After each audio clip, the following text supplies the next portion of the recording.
All right, lads. I want big energy this week. I'm not doing it alone. And if you don't do it with me, we're going to pass it individually. 3, 2, 1.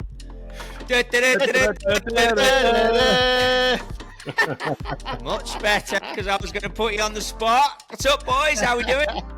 Tremendous. Another episode on the way. Super pumped. It's going to be a good one. Excited to see how this unfolds. And I'm sure our very loyal fan base globally is going to be super excited about our guest today. We got a series of guests coming up, haven't we, Bubsy? We got some guests coming up over the coming weeks. We have got some good guests coming up, but I'm gonna do a U-turn on the jingle because I thought it was a good idea, but now I'm not so sure. But yeah, we have got some good guests coming up. That jingle's here to stay. Yeah, and talking jingles, a big shout out here now because Trottie's put me onto this band called Stick Figure, which is like an American reggae band. And oh my God, I cannot stop listening to these guys. So much so that when we do have the Full Swing launch party later in the year, we are 100% going to have that as the theme music all night long. So shout out Stick Figure from California. Great band. Brilliant. Loving it. Can't you actually get the band there rather than just have their song playing? No. Budget doesn't go that far, no. No. It's a nice little tip of the cap to American band and an American brand that you're bringing over to Europe. It's pretty cool. I like what you're doing there. Exactly. You can see the segue. You can see where this is going, can't you? You can. Which is this week's guest that's coming on, played for a team that had American owners and you could arguably say changed the face of UK football in the lower leagues internationally, certainly here in America. Wrexham FC are literally, I would say, the most followed club in the United States. I know they're getting a ton of following in Australia, which our guest will talk about. But a mate of mine who I met through the Kingdom here at TaylorMade, it's amazing this game, how you meet so many people. Mark Howard plays in goal for Wrexham. I know Bubsy offline thought it was a singer from Take That. It is not the singer from Take That. He is the goalkeeper who went down into non-league football and then went back to back, and got them all the way up into the Championship now. Do you think that he can give it the old da-da-da-da-da-da-da? No? Well, I mate, my interviewing prowess is fantastic. I didn't get the bio that you wanted me to run the jingle with him, but I could have. Well, we would have validated whether he was part of Take That or not, I suppose. But now we know that he's definitely the goalkeeper of Wrexham FC. Let's go from there. So I've got two questions before we go into this. Number one, you've sort of answered it, but Wrexham are huge over here because of the reasons that you've said, the American owners, big film stars and directors now. Obviously, football is getting bigger in the UK. How big are Wrexham in the US? You said they were huge, but that's really surprised me. And then secondly, am I right in thinking they went 4 back-to-back promotions? So what would be the golf... Oh, was it 3? 3. What would be the golf equivalent of that? That's just to put it in perspective for... I'll tell you what the golf equivalent will be. The golf equivalent will be when you fly over to San Diego and you play against your mate and you keep beating him and you keep getting richer. That's what the equivalent is. It's exactly the same thing. Should we talk about that putting? Yeah. Should we talk about that putting story? Is this the episode where that comes out? The fishing trip. The golf equivalent, I think, is possibly, I don't know if it's still a tour, but it's as far to say that they went from Euro Pro to Challenge Tour via Asian Tour or Sunshine Tour in 3 or 4 seasons. That's probably the golf equivalent right there, because they're not in the Prem yet. You could argue the European Tour is the championship. So yeah, they've gone from Euro Pro to the European Tour in 3 seasons. You could argue that if you think about a player's name on that point, I'm thinking Brooks Koepka, who started our Challenge Tour, European Tour, PGA Tour, major winner. Yeah. You know what, though? I'll tell you, this episode, boys, having interviewed, and obviously we're sticking it in at the backside of this podcast, but you're talking about someone who has a lot more to give than just a goalkeeper. Many layers. There's some cracking coaching advice in here. And, of course, standard procedure, although he hasn't got in on this little intro yet, my dog makes a guest appearance at the start and the end because he has to. I mean, a dog is unbelievable in this house. Like, oh, you're recording a podcast, are you? I'll get involved. But it's all a budget thing. As I progress and grow the YouTube following, I shall be getting myself a podcast studio. It's in the works, boys. Give me some time here. Well, it sounds like Daryl needs to build one over there because he's building one over here. So he's going to be the Brooks equivalent of going from starting his own business to opening multiple studios around the world. Well, I suppose I started out nicking cars in South Africa to end up doing what I'm doing now. I think I've gone from one place to the next, and I seem to have progressed each time. So perfect. Everyone's a winner. I'm $200 richer as well playing golf with Trottie. This is perfect. You know, so Mark, I've known now for 2 years maybe on this journey. It must be 3 actually, because he's gone back to back, and I met him when they were non-league and just gone up. And obviously they come out to the States and celebrate. And as time's gone on, I've got to know his nickname. And during the recording, you know how bummed I get on this when we get the best bits before the cameras are on. I actually said to him, just explain Chomp. He's called Chomp. I said, explain it to me. Apparently, and I want to get this out there before we get him on, when he was 18, he was up in Scotland. He went from Arsenal to Scotland. So Arsenal's a huge club in the UK, down in London. He was in the academy there, graduates to first team football, but goes up to Scotland to play. And there's a guy sat next to him whose nickname is Champ. And basically some banter was thrown towards him and the guy, and he munched on it, which is why he gets called Chomp. And then for the next 3 months, everyone was calling him Chomp, and he didn't want to lean in, and he kept munching, kept biting on the banter. So then the name stuck. So now here he is at 38 with the nickname Chomp. And he said he's finally starting to lean into it on all his handles and all that. So, I mean, obviously, Bubsy, it brings me to you should really, after all these years, be leaning in on the Bubsy nickname, to be fair, mate. Leaning in, I am running away. I'm not leaning in. I'm the opposite of leaning in. No, not having it. A nickname is it's a sign that you've made it, big guy. I'm not sure we can say that, is it? Because I'm pretty sure when you gave me that nickname when I was 18, I don't think I could have claimed to have made it then. To be fair, there's been some belter nicknames back in the day, isn't it? Think about, shout out Johnny Watts and Nemo because of his dodgy arm, dodgy fin. There's been some belters over the years. Johnny Tenerife. That is the best one, but I think you probably got to explain to our US listeners where Tenerife even is. So Tenerife is an island, Canary Island, off of in the Mediterranean, just down the south there, and it's always in the 80s. Johnny Watts, shout out Johnny Boy, who basically couldn't break 80, so he was known as Johnny Tenerife because he can't get his temperature, his golf score below the 80s. And then Will Barno, comes up to me at one point after Johnny Tenerife was shot in the 90s and gives it, never mind calling him Johnny Tenerife, we should be calling him Johnny New Delhi. Which is obviously a province in India which is extremely hot. So that's flipping awesome. We had some good nicknames. Some stuck more than others. I remember we tried to get Jamie Wood. You remember Jamie? And he probably played a lot of golf with Jamie. And Jamie was, if he hit a good golf shot, like a rip drive down the middle, he was the happiest man alive. And then, if he missed the green, he was the angriest man alive. And then if he chipped on the green, he was the happiest man alive. So we called him Yo-Yo because he was he was nowhere in the middle. He was just always like the happiest guy ever, or just, you wouldn't say anything to him. So loads of nicknames. Wow. McD, you've had a lot of good nicknames, McD. Yeah, and unfortunately, they all keep freaking sticking. Every single one of them. Why? I don't even remember the origin of some of these, like McD. Where did that come from? Do you know, I don't know. I'm not sure if that one was really was built from a story. I just think that was when me, you, and Louis, shout out to Gareth Lewis, all right, bud, where we lived in the Hog, so the head off gaff, where we always used to lose our tempers. Those are good days. And I'm pretty sure it started from there maybe. McD, just something that got said. But I don't think there's an actual storyline behind McD. Sydney was a good nickname. Yeah, that's a classic, isn't it? That's a classic. Yeah. When you got all the moves, you got all the moves. Yeah, that's kind of like one that it's more. That story relates more to your single days, shall we say, Bubs? That's where that one really came from. Say no more. So then, lads, should we give the people what they want rather than us look back on some fantastic nicknames for Funk de la Skunk?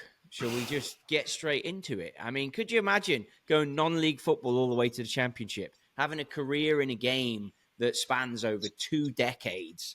And it's interesting, like he talks about football being a job and how still at 38, like wants to improve, wants to get better. Career's not done. He's got his own podcast. He's obviously played for now the most popular team, I think, in the UK, boys. Honestly, the reach over here is phenomenal. He's played at Wembley, covers that, which is an iconic stadium in the United Kingdom.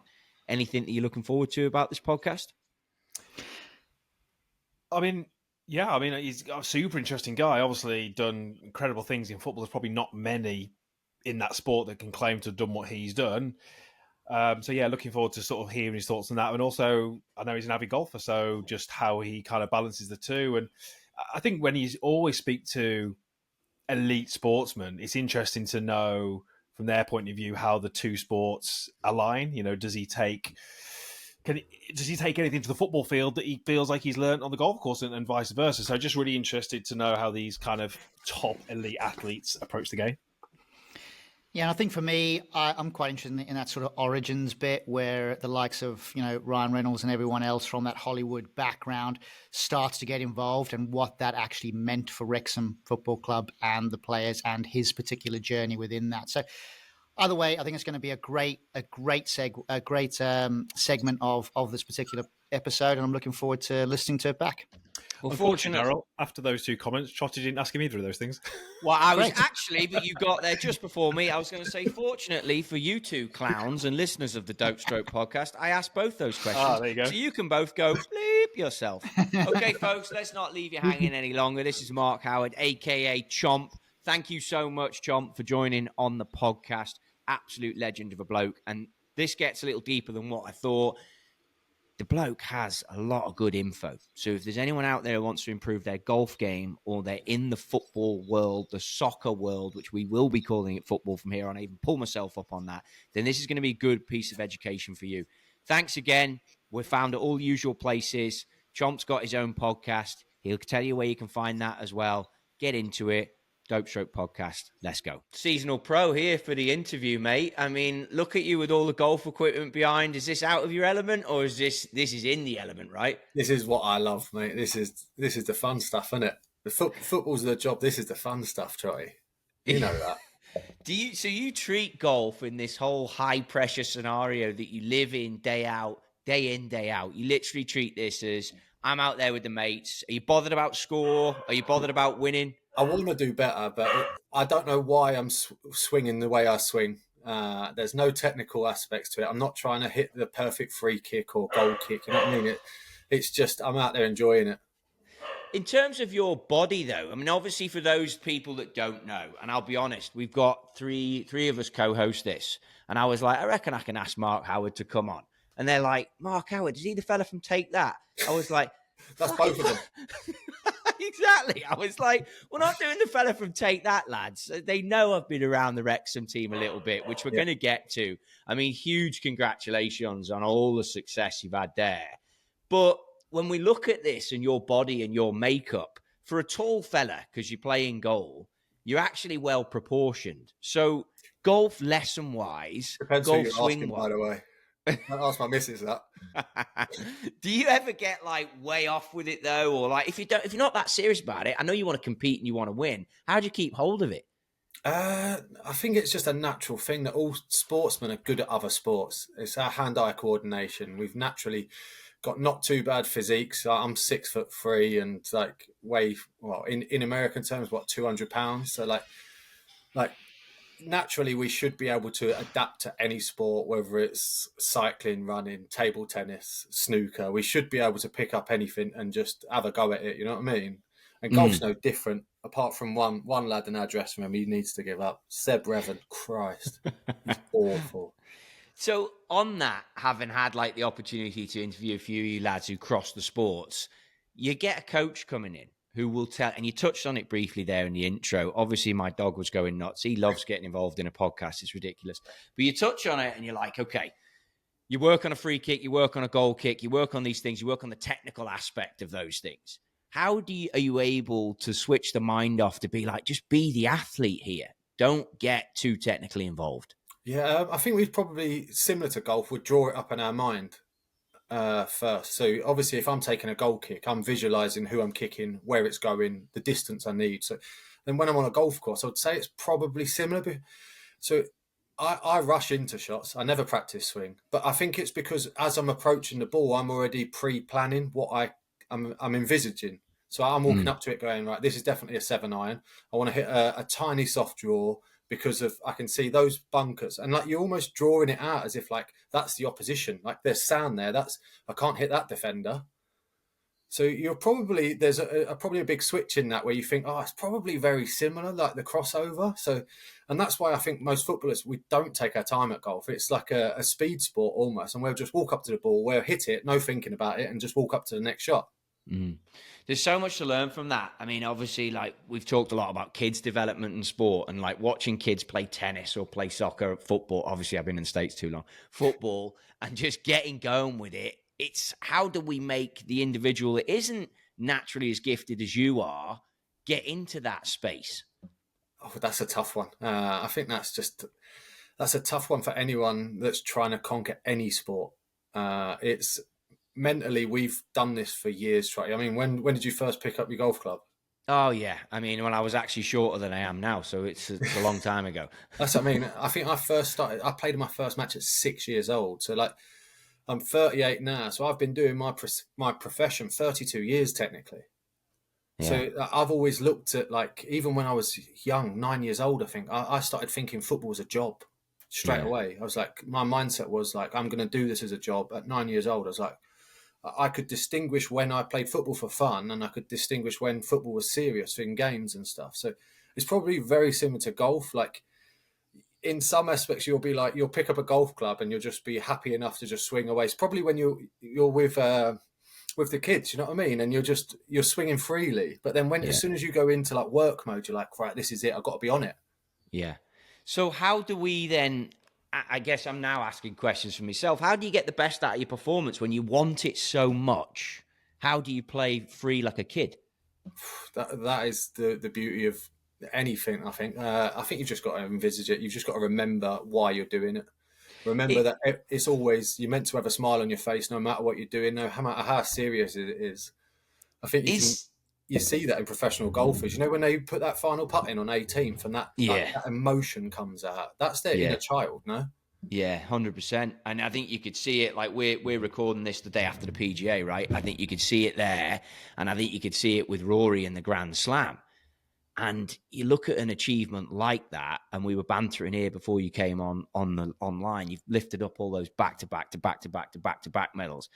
It's like how you living in the moment is what creates those moments, and then it all comes out. But bottling it is obviously a difficult thing. I mean, how do you feel about the Grand Slam that Rory's won and achieving that? Monumental, right? I think I've never watched a day of sport unfold like that either. I think we were all desperate for Rory to do it. I think that the neutral would have been desperate for him to do it, just to get that monkey off his back almost. It's been carrying over him for a while like a dark cloud, isn't it? Watching that day I honestly think that I've never seen a better day in sport. I mean, obviously Aguero's last minute goal for Man City and Liverpool coming back in the Champions League final against AC Milan. But I think watching that for the whole day, waiting for it to unfold, and then Rory walking up 18 and he's halved it and he's got to go back for a playoff hole, and you're like, oh my God, this has everything. Is there anything that like makes you think about Rosie though? Because, you know, you mentioned you're 38, which for a goalkeeper, it's pretty young, right? Isn't it? 38 for a goalkeeper still? Still getting on. Goalkeepers can go on to a 41, 42. So if you said an outfielder at 38, you're saying, yeah, he's done. But I still feel like I've got a lot more football left in me, which is strange, but I still love what I do. I still got a massive smile on my face every time I turn up, and I still want to learn. I still think that I've got more to give. I've got more to learn, and I've got a lot of knowledge in the sport, so I may as well pass it on as well. Yeah, and we're going to touch on that. But if you look at Rosie, I think he's 43, 44. Yeah. And like, I'm watching it, obviously know both the lads, and I'm like, if Rosie wins this could be his only opportunity. But obviously, if Rory doesn't win that, I'm not sure he comes back from it. No, exactly. And that's the psychology aspect that we were talking about earlier. It's just the pressures that are involved from two different ends of the spectrum of, like, obviously Rory trying to win the Grand Slam and like Rosie trying to get his first green jacket. Like the pressures are immense on them, aren't they? But it's amazing how they can just refocus and just adapt to that role. Like that's pressure that you can't train for. You've just got to learn to get on with it while it happens. I was looking back at your bio and I was seeing like Arsenal in 05 and moved around a lot. And it's a very similar journey to golfers. Like they travel a lot, they move around a lot. There's the highs, there's the lows. You look at the PGA today and you've kind of come through a lot of the different media stuff. And again, on last week's podcast, we were talking about how the USGA have brought the rules in on testing the drivers. And then Scotty Scheffler and Rory's driver gets kind of like deemed illegal for pace. The game of football and how it's changed and like the media involvement now with people, is that something that you welcome, or is it something that is you want it to be the purist and you want it just to be about the players and about the result? Well, I think that the easy way to say this, everyone's got more professional because of the media. There is no the Saturday, Tuesday clubs that the Arsenal legends used to go out on, and like you used to hear about them going to the pub every day. And obviously, since the media has obviously highlighted, and social media especially, players can't get away with anything anymore. So the level of professionalism has probably totally changed, which for someone like me at 38 has probably helped, because you're not getting caught up in the wrong crowds or doing the wrong things after training. You are going home and living a quiet life. So I think that that's definitely helped. And then obviously the way it's moved sport on financially, like it's huge. The way that it's so much more accessible for everyone now to watch football and to watch golf. And I mean, everyone's got a phone that it's at the click of your fingers now. No one needs to record match of the day anymore, because you're watching it on your phone. Yeah. Do you think, though, it's like hurt the younger player? So when you were coming out, I know you're saying the Tuesday nightclub and the whatever, and I get all that, but the phones and stuff as a player, like I'm thinking again for kids now in golf and trying to put it in that world as well. These launch monitors, they've got them in their hand all the time. So a golfer, a young player, knows their numbers more than ever. We got the NCAAs happening at La Costa this week, and everyone there knows their ball speed. Everyone knows their ideal launch. Everyone knows their spin. You were already saying at 9, like it was feeling like a profession for me as a player. Do you think that this is too much for the younger athlete, or do you think we're still getting the same players through that we would if it was more old school? I think we're getting better players through, but less personality. Yeah. I know that in football, there's no jobs anymore for the academy players. You're not allowed to clean players' boots anymore. You're not allowed to clean the stadium stairs, and you're not allowed all these like little responsibilities like pumping up the balls for the first team. And those tiny little involvements that you do have with a first team player at 15, 16, 17-year-olds are crucial for your development, because you're also finding out the right environment. You're finding out what the first team dressing room's like. But when the new lads now come in at 17, 18, they have no idea what it's actually like to go to war every Saturday and try and win a game, because they're not used to it. They're used to lovely tick-a-tack of football. No one's allowed to shout at them anymore. Coaches aren't allowed to be loud or use swear words. And then you come into a first-team environment and it is like winning is like war. It's like you have to win, because not only is your own reputation on the line, other people's jobs are on the line. So you're doing all of this and fans are on your back. So when you get an 18-year-old that's not experienced a coach shouting at them and they come into a dressing room that it's must win, you do see a lot of them go under, no matter how talented they are. It's just the personalities aren't there anymore. You said it to me one time over our meetings that we've had. You're like, oh, goalkeepers are a different breed. And then I hear you talk that way. Were you able to take like the godfather figure or the father figure or the uncle figure or the senior player figure? I know the boys have taken the piss out of you over this, but you ain't that old, mate. Trust me. So it's like... I get called granddad every day. This is a disgrace, by the way. I love it. I absolutely love it. Now, I get asked more questions than anything you've ever heard of. Like, what time are we leaving? What time's a coach? And you're like, what time's lunch? And you're like, literally, I'm trying to do the same job as you, but you're taking the easy route. So Ollie Rathbone cracks up at me because if I get asked a stupid question, I normally answer it with a stupid answer. So like we had Lewis Brunt the other week. He asked me, how much does it cost to park at the services where we're meeting the coach? And I just stood up and went, Brunty, I don't work there. And obviously Rathbone thought it was the funniest thing in the world. It's just like, that was just me venting. I was just like, come on, you've got Google, go and find out. Yeah.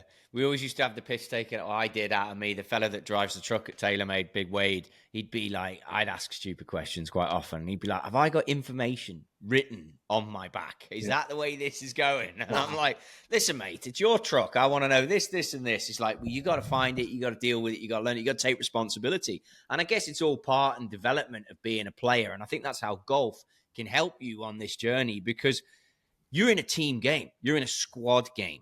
You've mentioned the staff already, like the physios, the psychologists probably behind the scenes. What attracts you to golf then that's an individual game?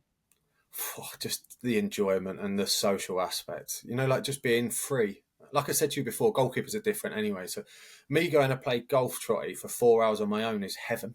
Like, because I'm strong in my own headspace. I stand out on a football pitch for 90, 95 minutes, talking to myself. Like, you're an individual playing a team sport as a goalie. So that's where, like, you'll find a lot of goalkeepers will go to the gym alone. They'll cycle or do long distance running or play golf on their own, because we're actually more comfortable not being in that team, even though we're in the team. Yeah. So then you ask an outfielder, go and play golf on your own, and they psychologically cannot do it because they're not prepared to not have a buddy or someone backing them up. But yeah, golf's a love of mine. I've always loved it. I think it's just the fact that of all abilities you can get out there, no matter if you're a scratch golfer or play with my dad who's probably about a 28 handicapper. It's like, it's just the fact of being out there, chatting shit, enjoying yourself.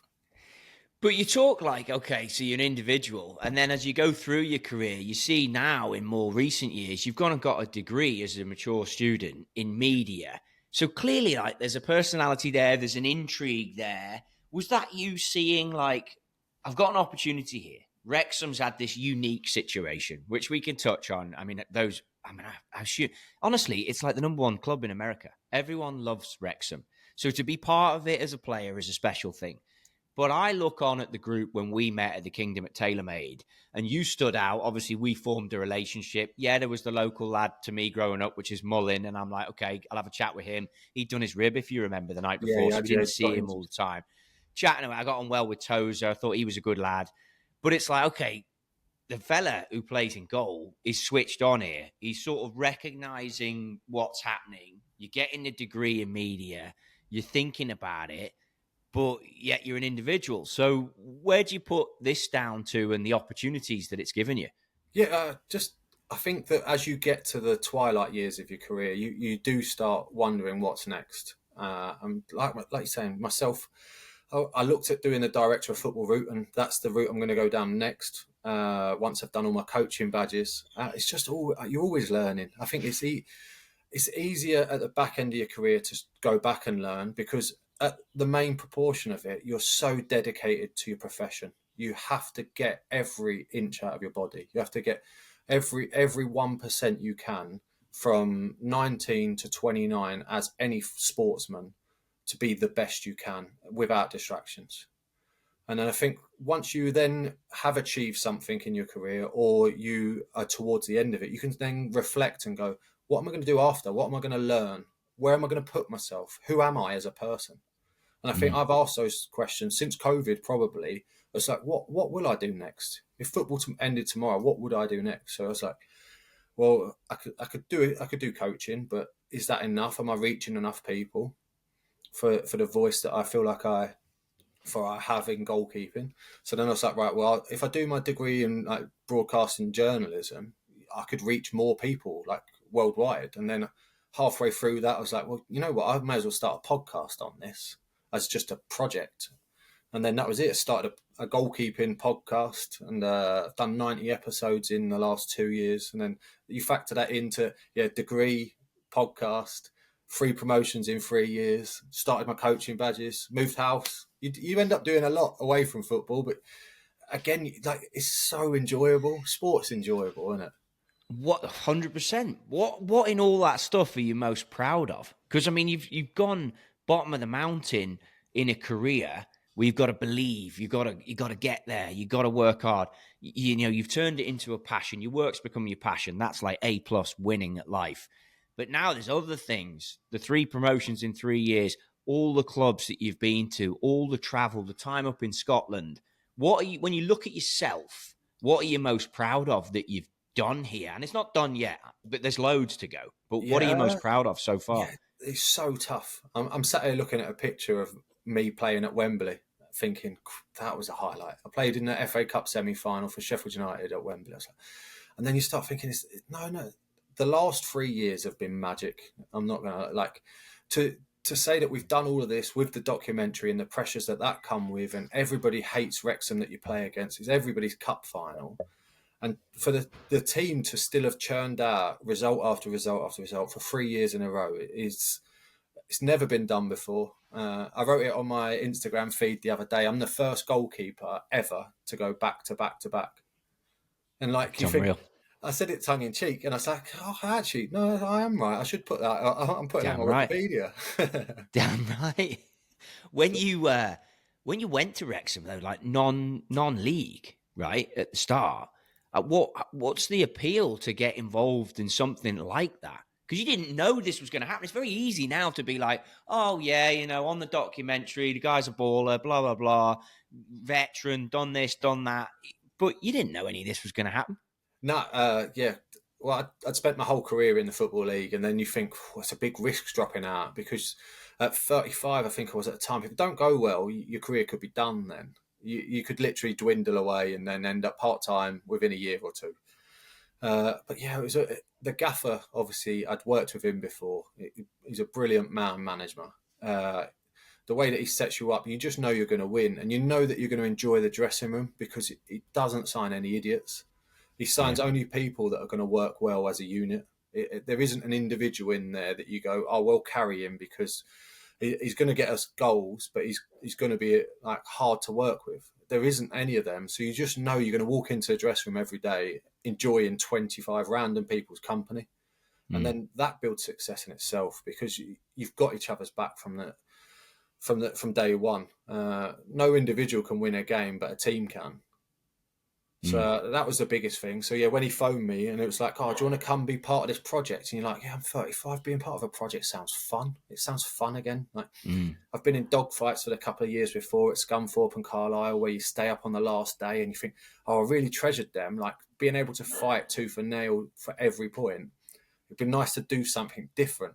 And then that was it. Yeah, as soon as he phoned me, I was like, yeah, I'm in. I'm hooked. That's awesome. I mean, to have that respect, it's like the coaches, like Randy Smith's just won PGA Championship there, coaching Scotty Scheffler. And obviously the stuff's banging out on YouTube and on Instagram about it, but the guy's been with Scheffler since he was 7. Yeah. I mean, you talk about a team in golf, that's as close as you get. Yeah. And then add in Phil Kenyon, that's not far from yourself. They're there in Southport. And it's like, it's amazing to see. And I think people don't give these coaches the recognition that they need in golf, certainly, to create that team environment. It's a magic thing. So as you look on that and you like football, there is so many great talents, individuals over the years. You could list off thousands of them, iconic players, but you hit on the importance of a team. How do you think kids as football players, with all the systems of tryouts, it's not like golf, there's no scorecard. So you have a tryout and you got to impress. And then I assume there's a period of time that you go to a club where you got to keep your spot and you got to impress. I was reading on your Wikipedia some stuff about try out at this club and impressed and then got a start and then had a debut, did well, then gets another game. How, as individuals in a team sport, do you master that if you're young and you want to impress, but you also know that the people who are looking at you want the team to work? Yeah, well, every day's competition. You're always competing against everyone in that dressing room, whether you like it or not. You're a team that wants to do better for yourself, and by doing better for yourself, you have to be at your best every day, which raises the standards around you, so that everyone is on it every day, and you hold yourself to your own standards.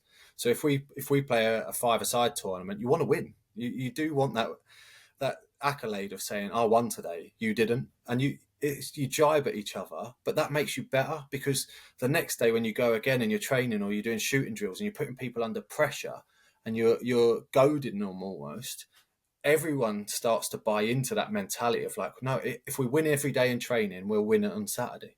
And that's the hardest thing, is when you're young, to install that mentality of like, winning matters so much when you get to professional or adult level. But when you're young, it's about the learning and development. But no one wants to play for a team and be the best player that loses every week.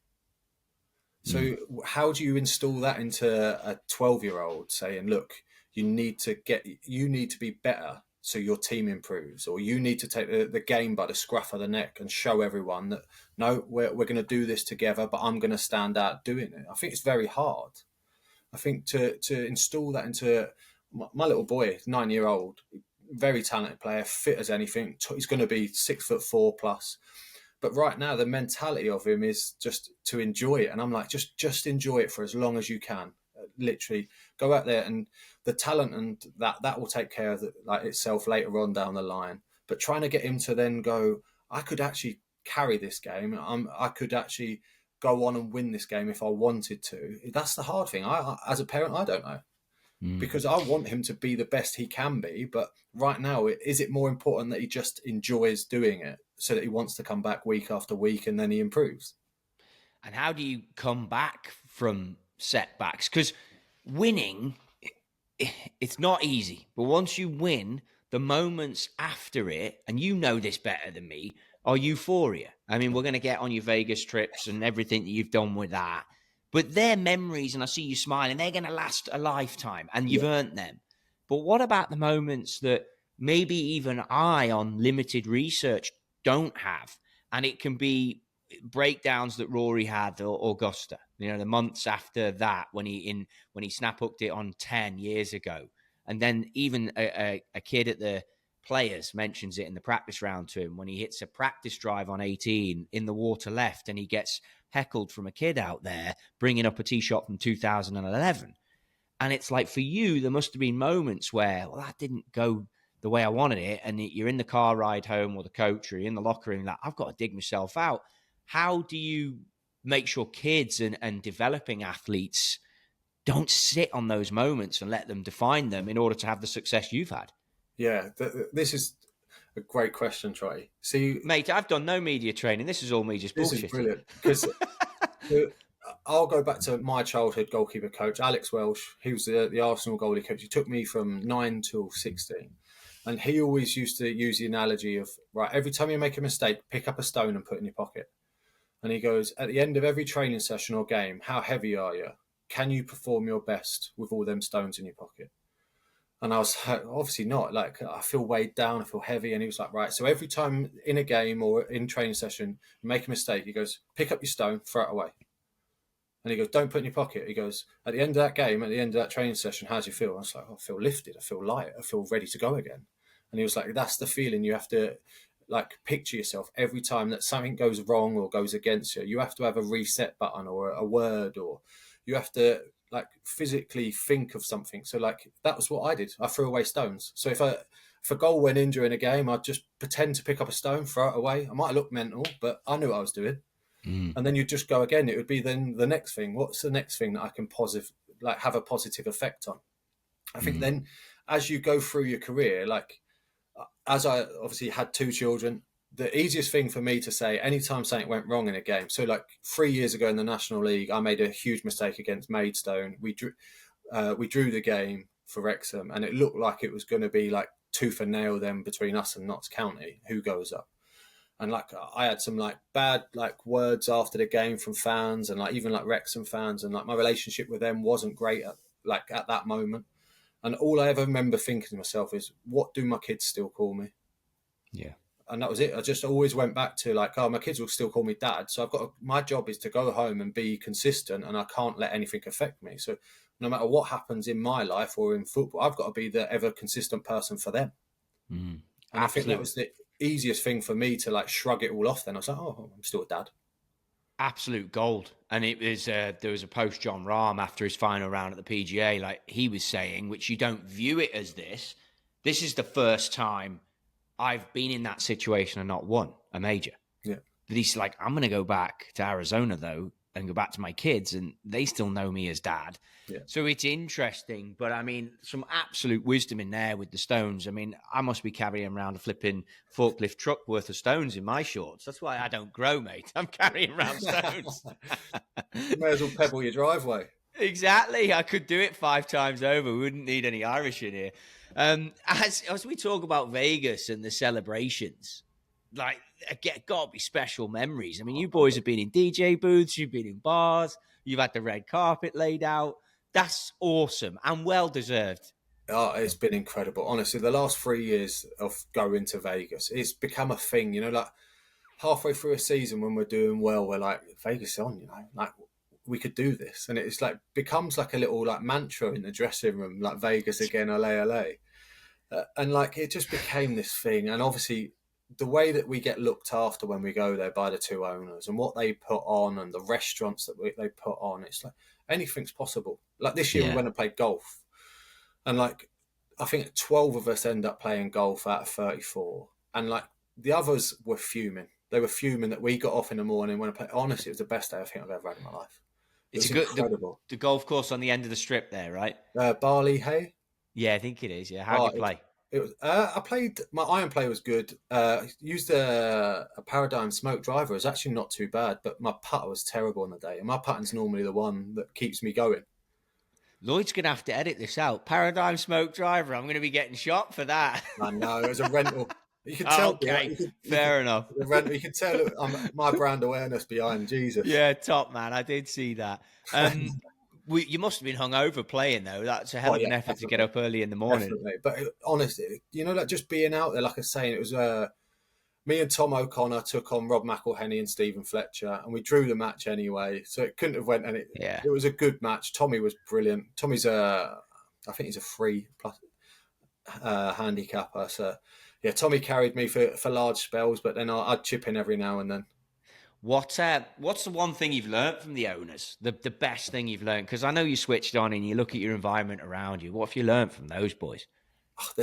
Their way of managing is incredible. Obviously, I say managing in a loose term of they're not the manager of the football team or have any involvement, but their way that they conduct themselves with the players, I've never seen anything like it in sport. Most sportsmen don't know who owns the club or have never had a conversation, or it's the end of year dinner where they will say a quick 2-minute speech and get off. Where, like, I know I've just left Wrexham, but like Ryan Reynolds phoned me on FaceTime for half an hour 2 nights ago just to see how I was.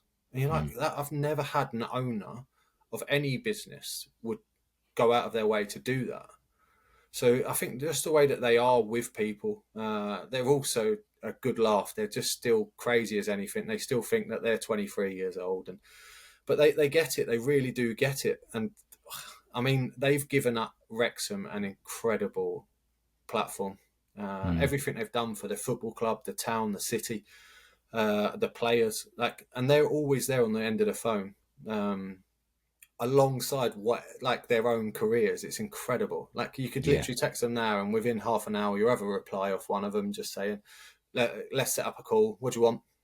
And they're ready to go, they're ready to do it. And it's incredible.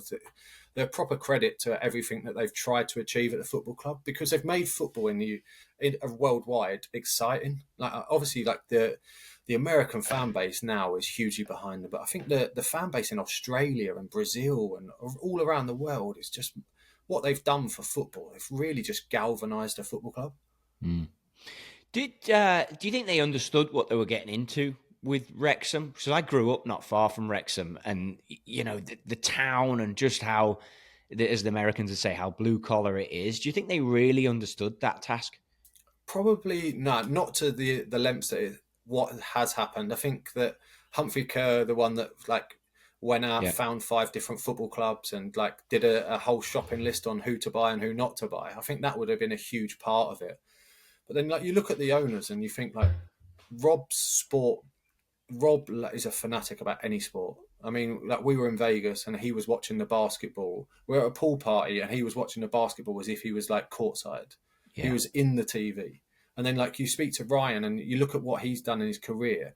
to have the career that he's had as an actor, but then also the business acumen that he's had with like his gin company and a mobile phone company, like that's incredible. So that just shows to like other sports people, or like for me myself, it's like, no, there's more to do. There's not just like one career to be had. You can go out and do a load more. Yeah, 100%. And that's things that have inspired me. And you don't realize when you're going through doing one thing and you're so committed and you love it so much, you don't realize you've actually got more hours in the day. Even though you are a dad, even though you are a husband, even though you are traveling, even though you are competing, there's more you can do. And I think as we discuss that, I know you're very much still in your playing career, but is there any avenues or plans already that you're thinking, I want to do that, I want to do this over the next 15, 25 years of my life? This is what I want. Yeah. I love the media now. We've had loads of chats on this, Trotty, haven't we? Like, I've loved doing as much media stuff as I can, and obviously, like stuff like this, I absolutely adore. So, I think there's a place for me on TV or a face for radio somewhere. I think that there's loads more to come. It's just finding out the exact pathway. But you never know, and I'm quite adaptable with stuff like that. Yeah. Like I was saying, I'm not finished learning, and I want to learn more. So I want to crack football still. I still want to play for another few years. But then once that's done, I want to try and crack the media. And while I'm doing the media, I then want to do my like sporting directorship. And then you never know, I might end up becoming like a GM of a franchise, or like there's so much more that you can do as you develop throughout your career. And I think that goes for everyone. I think you should always be looking at, yes, I'm going down this pathway, but what happens if that happens? And you should always think about like the what ifs. Yeah, no, 100%. I love it. There's like I say, there's so much gold in here. As we reflect on like, what's your favorite football moment and what's your favorite golf moment, as we let you get into the close here? Come on, Bennett. Football moment, there's so many to choose from. Playing at Wembley, I think as a kid I watched TV and I wanted to play at Wembley.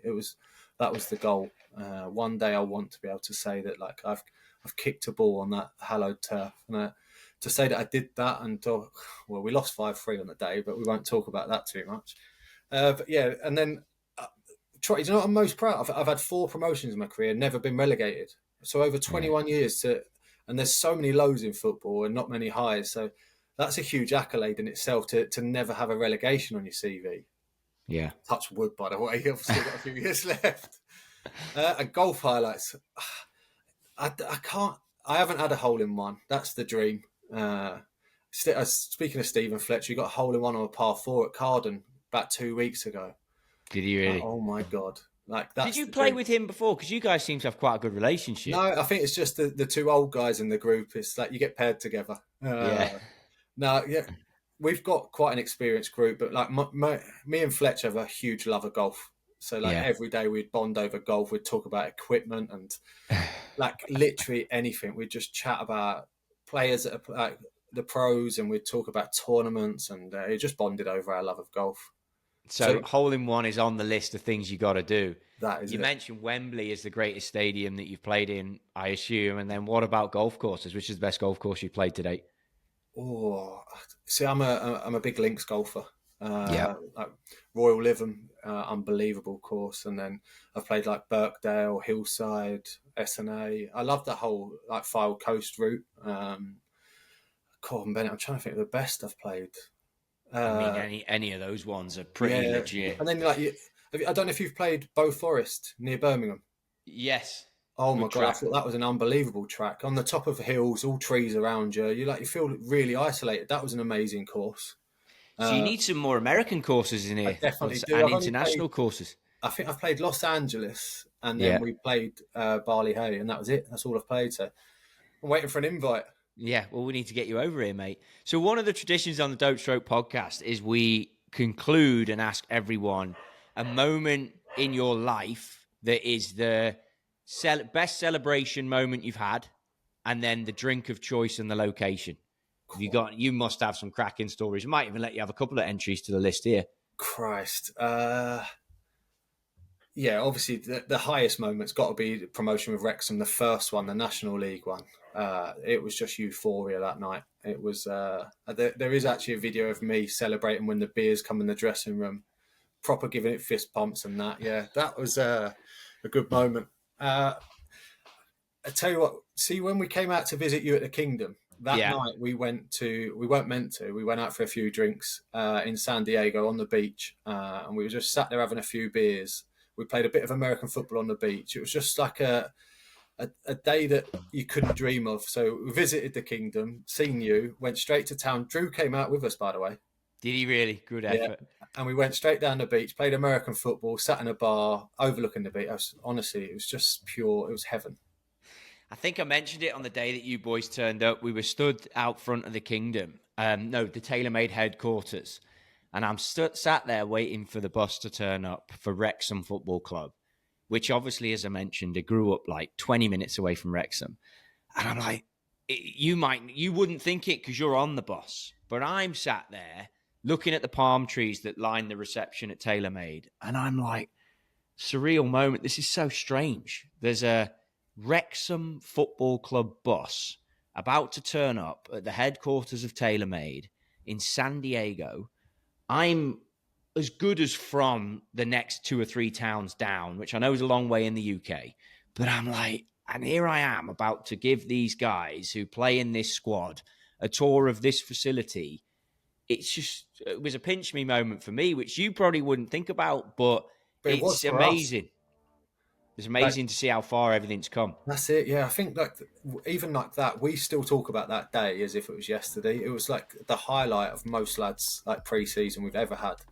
Like to say that we've been to the like TaylorMade's home of golf, and then you showed us around the factory and everything like that, and then we got to hit golf balls at the Kingdom, and like, even the burgers that day were unbelievable. It's like I can taste them now. Yeah.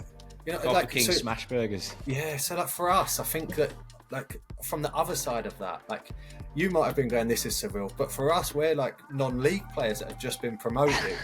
we're in San Diego at TaylorMade thinking, oh my God, what has happened to us? Well, you are welcome anytime you come here, and we'll always host you for sure. So you just got to get your ass back over here, mate, and we're ready to take you in. Right, well, I'm off for 5 weeks now, so I'll see what I can do. San Diego, here we come. Mate, thank you so much for everything. Obviously, this podcast can be found in the usual places, but where can people find your podcast, find your channels, and if they want to follow and learn more about you? Yep, so obviously my podcast is across all podcast audio streams, Spotify and everything, Apple like that. And then the YouTube channel is the Yours, Mine, Away. It's a pun for goalkeeping, by the way. It's that feeling of like squeaky bum when we come for a cross. Yeah, I figured. You don't know whether it's yours, it's mine, oh, away. Quality. Good stuff, mate. Well, look, thank you. I wish you all the best for the summer here. Hopefully you can get out and play some golf, hit bow up and all those links tracks, and maybe we'll get a game here soon. Love that. Can't wait. Top man. Cheers. Cheers, Troy.